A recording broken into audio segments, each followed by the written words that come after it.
بسم اللہ الرحمن الرحیم۔ تاریخ کا سب سے بڑا مزاحیہ اداکار چارلی اپنا ایک واقعہ بیان کرتا ہے۔ بچپن میں ایک بار میں اپنے والد کے ساتھ سرکس کا شو دیکھنے گیا۔ ہم لوگ سرکس کا ٹکٹ حاصل کرنے کے لیے قطار میں کھڑے تھے۔ ہم سے آگے ایک فیملی تھی جس میں 6 بچے اور ان کے والدین تھے۔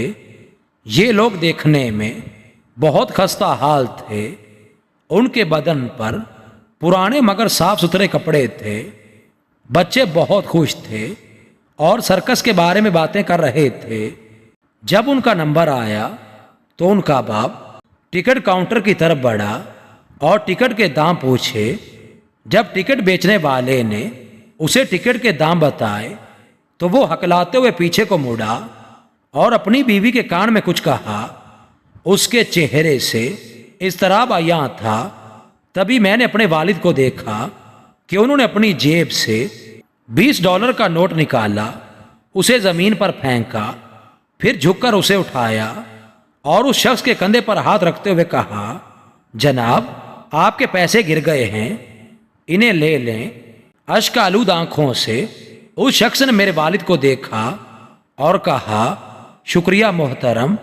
جب وہ فیملی اندر داخل ہو گئی تو میرے والد نے میرا ہاتھ پکڑ کر قطار سے باہر کھینچ لیا اور ہم واپس ہو گئے، کیونکہ میرے والد کے پاس وہی $20 تھے جو انہوں نے اس شخص کو دے دیے۔ اس دن سے مجھے اپنے والد پر فخر ہے۔ وہ منظر میری زندگی کا سب سے خوبصورت شو تھا، اس شو سے بھی زیادہ جو ہم اس دن سرکس میں نہیں دیکھ سکے۔ اور تبھی سے میرا یہ ماننا ہے کہ تربیت کا تعلق عملی نمونے سے ہے، محض کتابی نظریات سے نہیں۔